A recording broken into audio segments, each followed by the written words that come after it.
જય દશામાં। આ વિડીયોમાં દશામાના વ્રતની સંપૂર્ણ વિધિ, વ્રતનું ઉજવણું, વ્રતનું મહાત્મ્ય અને વ્રતની સુંદર કથા વાર્તા સાંભળીએ। દશામાનું વ્રત એ અષાઢ માસની અમાસથી શરૂ થાય છે। આ વ્રત કરનારની દશા માં દશામાં સુધારે છે। જે કોઈ સ્ત્રી કે પુરુષ માં દશામાનું વ્રત કરે છે, માં દશામાં તેનું દારિદ્ર્ય ટાળે છે, તેના ઘરમાં સુખ, સમૃદ્ધિ, વૈભવની પ્રાપ્તિ થાય છે। જે કોઈ શ્રદ્ધાથી માનું વ્રત કરે છે, તેની આશા માં પૂરી કરે છે। સંતાન ન હોય તો સંતાન સુખ મળે છે। બગડેલા કામ માં દશામાં સુધારે છે। વ્રત કરનારને અખંડ સૌભાગ્યની પ્રાપ્તિ થાય છે। દશામાનું વ્રત કરનારે અષાઢ માસની અમાસે સવારે વહેલા ઉઠી સ્નાન કરી માં દશામાના વ્રત કરવાનો સંકલ્પ કરવો। આ વ્રતમાં 10 દિવસ દશામાની પૂજા કરી દશામાની વાર્તા સાંભળવાનો મહિમા છે। વ્રતની વિધિમાં જ્યાં સ્થાપન કરવાનું હોય તે જગ્યાને સ્વચ્છ કરી ત્યાં બાજોટ ઢાળવો। તેના પર દશામાની મૂર્તિ કે સાંઠળીની સ્થાપના કરવી। માતાજીને ચૂંદડી ઓઢાડી ફૂલનો હાર પહેરાવી અબીલ, ગલાલ, કંકુથી પૂજા કરી સૂતરની 10 શેરો લેવી અને તેને 10 ગાંઠો વાળવી। રોજ વાર્તા કર્યા પછી 1 ગાંઠ છોડી નાખવી। પછી આરતી કરવી, માના ગરબા ગાવા, એકટાણું કે ઉપવાસ કરવો। આ રીતે 10 દિવસ માનું વ્રત કરી 5 કે 10 વર્ષે ઉજવણું કરવું। ઉજવણામાં સુહાગન સ્ત્રીને જમાડી સુહાગની નિશાની ભેટ આપવી। મા દશામાં વ્રતની ચોપડી ભેટ આપવી। આ રીતે શ્રદ્ધાથી વ્રત કરનારની મા દશામાં દશા સુધારે છે। તેના ઘરની ગરીબી દૂર કરી અખંડ સૌભાગ્યની પ્રાપ્તિ કરાવે છે। ઘરમાં સુખ, સમૃદ્ધિ, સંપત્તિ, સંતતિની પ્રાપ્તિ થાય છે। હવે સાંભળીએ મા દશામાં વ્રતની વાર્તા, જેને ધ્યાનથી અને શ્રદ્ધાથી સાંભળજો। બોલો મા દશામાની જય। એક સુવર્ણપુરી નામની અતિ ભવ્ય નગરી હતી, જેમાં કર્ણદેવ નામે એક રાજા રાજ્ય કરતા। તે ખૂબ જ અભિમાની અને વિલાસી હતા। જ્યારે એની પત્ની ખૂબ દયાળુ અને ધાર્મિક વૃત્તિના હતા। પતિ પત્ની બંનેના સ્વભાવ અલગ હતા, જેના કારણે હંમેશા મતભેદ રહ્યા કરે। રાણીને રાજાનો સ્વભાવ સહેજ ગમતો નહીં। તે રાજાને વારંવાર સમજાવતા છતાં બધા પ્રયત્નો નિષ્ફળ। રાજાનો મહેલ નદી કિનારાની નજીક હતો। એક દિવસ રાણી રાજમહેલના ઝરૂખામાં બેઠા હતા, ત્યારે તેણે નદી કિનારે કેટલીક સ્ત્રીઓને કંઈક પૂજાવિધિ કરતા જોઈ કુતૂહલવશ થઈ પોતાની દાસીને તે વિશે જાણવા મોકલી। દાસી તે સ્ત્રીઓને મળી થોડી વારમાં પાછી ફરી અને રાણીને કહ્યું કે રાણીબા, એ સ્ત્રીઓ દશામાનું વ્રત કરે છે। ત્યારે રાણીએ દાસીને પૂછ્યું કે આ વ્રત કરવાથી શો લાભ થાય? ત્યારે દાસીએ જણાવ્યું કે આ વ્રત જે સ્ત્રી કરે તેની મનોકામના પૂર્ણ થાય, દુઃખ દારિદ્ર્ય દૂર થાય, ખોળાનો ખૂંદનાર મળે, નિર્ધનને ધન મળે। આ વાત સાંભળી રાણીને દશામાનું વ્રત કરવાની ઈચ્છા થઈ। તેણે રાણીને એ વ્રતની વિધિ વિશે જાણી લાવવા કહ્યું। દાસી ફરી એ સ્ત્રીઓ પાસે ગઈ અને થોડી વારમાં પાછી આવી રાણીબાને કહ્યું કે આ વ્રત અષાઢ માસની અમાસ એટલે કે દિવાસાના દિવસથી શરૂ થાય છે। વ્રત કરનારે 10 સૂતરના તાતણા લઈ તેને 10 ગાંઠો વાળી દરેક ગાંઠને કંકુના ચાંદલા કરવા। આમ દશામાનો દોરો લઈ વ્રત લેવું। ઘરે દશામાની સ્થાપના કરી 10 દિવસ પૂજન કરવું, ધૂપ દીપ કરવા, સ્તુતિ કરવી, આરતી કરવી, માની કથા વાર્તા સાંભળવી। આમ 10 દિવસ ઉપવાસ કરવા અથવા એકટાણા કરવા। પૂજામાં મૂકેલ દશામાની સાંઠળીને છેલ્લે દિવસે નદી કે તળાવમાં પધરાવવી અને 10મા વર્ષે શક્તિ સંપત્તિ પ્રમાણે સોના કે ચાંદીની સાંઠળી બનાવી આ વ્રતની ઉજવણીમાં બ્રાહ્મણને દાન કરવી। નૈવેદ્યમાં 125 ગ્રામ ઘઉંના લોટનું ચૂરમું બનાવી તેના લાડવા બનાવી પ્રસાદમાં વહેંચવું। 10 દિવસ ઊંઘ ઓછી લઈ દશામાના જપ કરવા, તન મન પવિત્ર રાખવા। આ પ્રમાણે વ્રત કરી શકાય। ધાર્મિક સ્વભાવના કારણે રાણીને પણ આ વ્રત કરવાની ઈચ્છા થઈ। તેમણે મનથી વ્રત કરવાનું નક્કી કર્યું। તેણે રાજાને આ વાત કહી તો અભિમાની રાજાએ વ્રત કરવાની ના પાડી દીધી। તેણે કહ્યું કે આ વ્રત તો ગરીબ ગુરખા માટે છે, આપણી પાસે તો ઘણી સુખ સાહેબી છે, ધન દોલત, નોકર ચાકર, બાગ બગીચા, રાજપાટ બધું છે, માટે તારે વ્રત કરવાની જરૂર નથી. રાજાના આવા અહંકારી વચન સાંભળી રાણીનું દિલ દુખાયું. તે ખાધા પીધા વગર સૂઈ ગયા. રાજાએ અહંકાર, ગર્વ અને અભિમાનમાં ચકચોર થઈ દશામાના વ્રતનું અપમાન કર્યું. તેથી દશામા ક્રોધિત થઈ ગયા અને તેણે રાજાને સ્વપ્નમાં આવી જણાવ્યું કે તે મારા વ્રતનો અનાદર કર્યો છે, તેથી હું તારા પર કોપાયમાન થઈ છું. ભયથી થરથરી ઉઠેલા રાજાની આંખ ઉઘડી ગઈ અને તેણે રાણીને જગાડી સપનાની વાત કહી. હવે જરૂર કંઈક આપત્તિ આવશે, જે ભોગવ્યા વગર છૂટકો નથી. કાળની ગતને કોઈ મિથ્યા કરી શકનાર નથી. રાજા રાણી આ સપનાથી ખૂબ ચિંતાતુર હતા. એ જ સમયે રાજાનો એક અનુચર સમાચાર લઈને આવ્યો કે બાજુનો રાજા આપણા રાજ્યમાં મોટું સૈન્ય લઈ ચડાઈ કરી આવ્યો છે. રાજા રાણીને દશામાના સપનાની વાત યાદ આવી. તેને ખાતરી થઈ કે જરૂર કંઈક અશુભ થવાનું છે, તેથી તેણે ગુપ્ત રસ્તે નાસી જવાનું વિચાર્યું અને રાજા પોતાના બંને દીકરા અને રાણી સાથે ગુપ્ત માર્ગે જંગલમાં જતા રહ્યા. તેઓ કદી ચાલેલા ન હોવાથી ખૂબ થાકી ગયા. એની પાસે પગમાં પહેરવા મોજડી પણ નથી. અણીદાર કાંટા પગમાં ભોંકાય છે. ઝાંખરાના કારણે વસ્ત્ર પણ ફાટી ગયા. ફૂલ જેવા કુમારો ધોમધકતો તાપ સહન કરી શકતા નથી. પેટમાં ઘણી ભૂખ લાગી, પણ અન્નનો દાણો નથી. તરસ પણ ખૂબ લાગી, પરંતુ પાણીનું ટીપું નથી. સૂર્ય મહારાજ મધ્યાહને આવી આગ વરસાવી રહ્યા છે.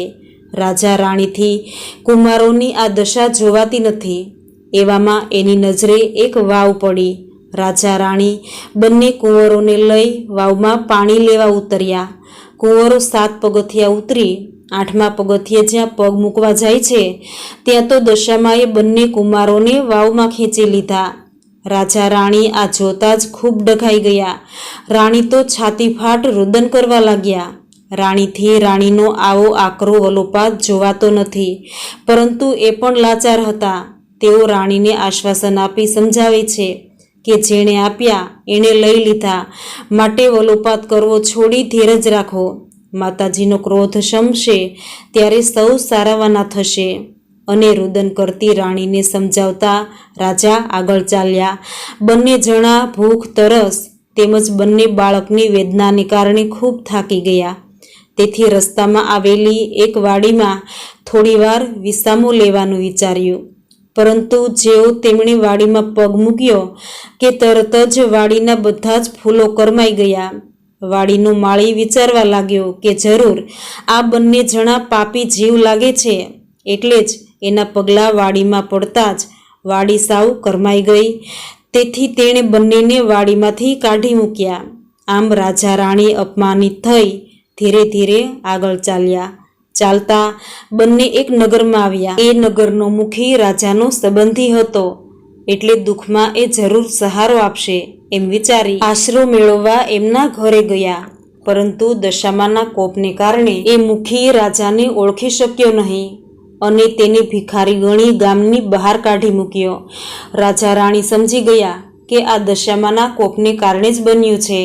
હવે ત્યાંથી નિરાશ બનેલા રાજા રાણી આગળનો પંથ કાપી રહ્યા હતા. એવામાં રાજાની બહેનનું નગર આવ્યું. રાજાને થયું કે મારી સગ્ગી બહેન તો દુઃખના સમાચારમાં મને જરૂર સાથ આપશે. તેણે પાદરે પોતાની બહેનને સંદેશો મોકલ્યો કે તેનો ભાઈ આવ્યો છે. બહેને પોતાના ભાઈને સોનાની ગાગરમાં સુખડી મોકલી અને સાથે સોનાની સાંકળ મૂકી.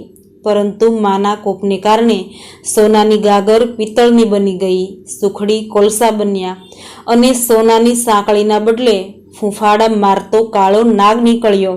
રાજાને વિચાર આવ્યો કે મારી જનેતા બહેન કદી આવું ન કરે, નક્કી આ દશામાના કોપને કારણે જ બન્યું છે.